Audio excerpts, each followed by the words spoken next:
Hey, do you want to improve your landings? Well, here's a tool for you to practice at home.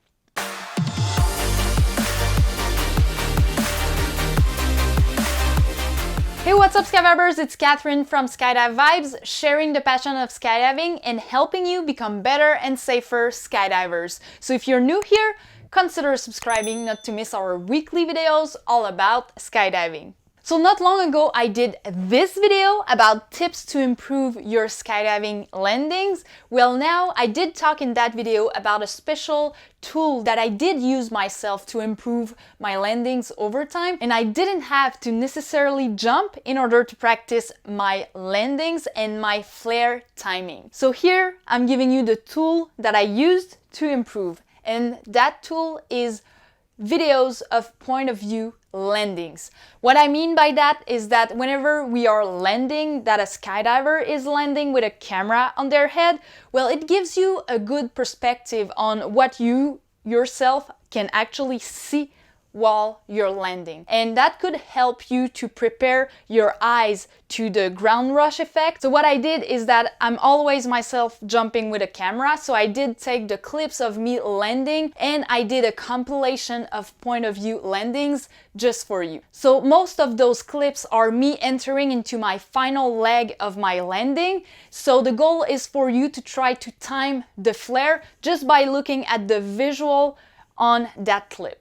You can also use that to try to adjust where you're looking at when you're landing, because a lot of people are doing the mistake of looking directly at the ground, directly underneath them. But that's not the best place to look at, because then you feel that you're rushing into the ground faster than you are already. So for that matter, what is recommended is always look at about a 45 degrees angle from your position. So try to look at that point as well just by watching those landing clips. Since when we are skydiving, we of course use all of our senses, so I didn't put any background music. I did leave all the raw sounds of me landing, so make sure to listen carefully, because then you can actually hear when I did flare on that landing, because you will hear the wind slow down, just like that.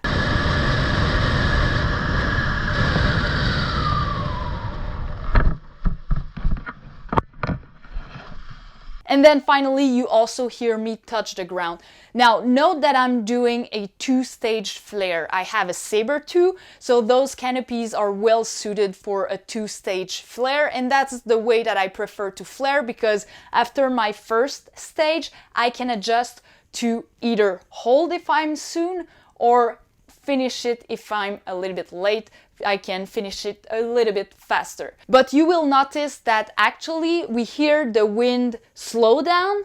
So this is when I am flattening my flight path, and then we can hear me touch the ground right after as well. So you will really see and hear the two-stage flare that I'm doing. And of course, my favorite tip that I keep repeating, and I'm gonna repeat it here again, even though I did a full video on the different tips that I would share with you, well, finish your flare completely. So make sure that even when you hear me touch the ground, well, I do always push a little bit extra to finish my flare, even if my feet are touching the ground. So remember that. And lastly, before I let you watch the clips, stand up.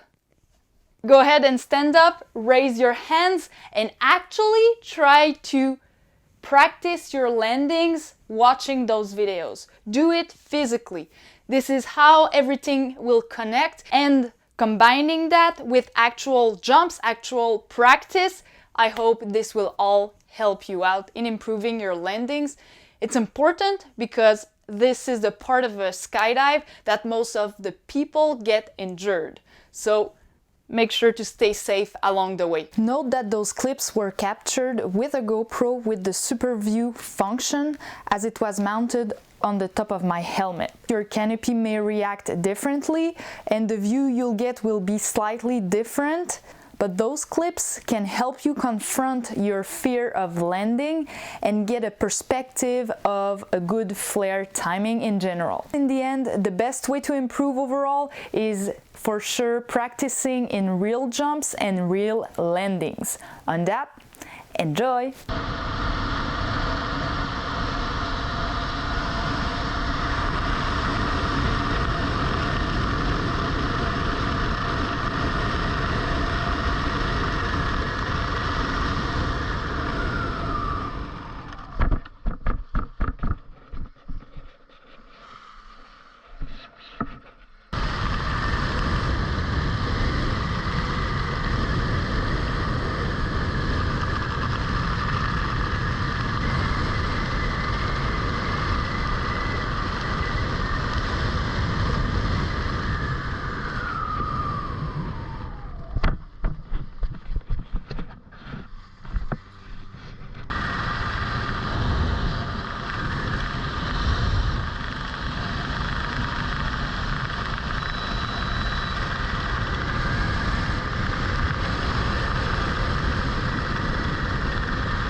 Ça faisait longtemps, ça!